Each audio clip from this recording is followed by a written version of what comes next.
તો જામનગરના આમરા ગામમાં અષાઢના પ્રથમ સોમવારે 500 વર્ષ જૂની પરંપરા મુજબ કુવામાં રોટલો પધરાવીને વરસાદનું અનુમાન લગાવવાની અનોખી ધાર્મિક વિધિ યોજાઈ હતી. વાગતા ઢોલ નગારા અને ઉત્સવ જેવા માહોલ વચ્ચે ગામની મહિલાઓએ શ્રદ્ધાપૂર્વક બનાવાયેલા રોટલાને વેરાઈ માતાજીના મંદિરે પૂજા અર્ચના કર્યા બાદ કુવામાં પધરાવવામાં આવ્યો હતો.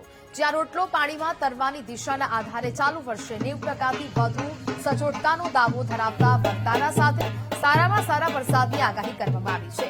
પ્રકૃતિ, સંસ્કૃતિ અને ગ્રામીણ એકતાના પ્રતીક સમાન આ અનોખી લોક પરંપરાને જોવા આસપાસના અનેક ગામોના શ્રદ્ધાળુઓ પણ મોટી સંખ્યામાં અહીંયા ઉમટી પડ્યા હતા.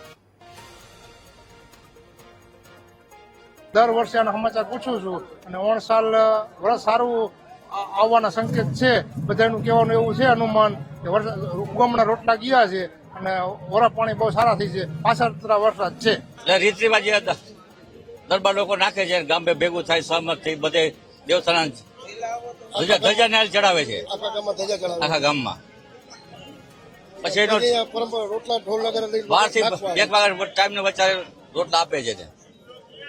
પછી એને વળતર આપે કે આ દિશામાં જાય તો સાધારણ થશે, ખાવા જાય તો નબળું રહીએ, ઈશાન ખૂણામાં જાય તો ઘટે નહીં. આગાહી કરવામાં તો 40% સાચી જ પડે છે, 40% સાચી જ પડે છે. બહાર આગાહી કરે ને એ ખોટી નથી, સાચી જ છે. હાલના યુગમાં આ લોકો વર્તારો જે જોવે છે વરસાદનો 400 થી 500 વર્ષ પહેલાનો છે. ગામ આખામાં પેલા ધજા ચડાવે, પછી ઢોલ નગારા વગાડે, સીધો અહીંયા વેરાઈ માતાના મંદિરે કુએ લઈ આવે, પછી અહીંયાથી રોટલા નાખે છે. બરાબર. પછી એનો વર્તારો જોવે છે કઈ બાજુથી. આજે વર્તારો એવો બતાવ્યો છે કે પાછેતરું સારું છે કે ભાઈ ભતવાર લઈને જતા હતા, એમાં આ રોટલા લોકોએ ગમે એને લઈ લીધા હતા અને એમાં એને પછી થયું કે હું મારી વાડીએ જઈશ તો મારા મા બાપ મને શું કહે, તો એને આ કૂવામાં પડી ગયા આ વેરાઈ માતા પોતે.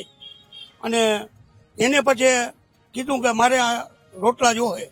એ દરબારો આગળ રોટલા માંગ્યા, હાથવરાને ઘડવાના છે, વાણંદ લેવા જાય અને દરબારનો દીકરો નાખે આ રોટલા. આ વસ્તુ બધી આ રીતે અમારી હાલે છે પરંપરા થયા અને એમને રોટલા નાખી છે.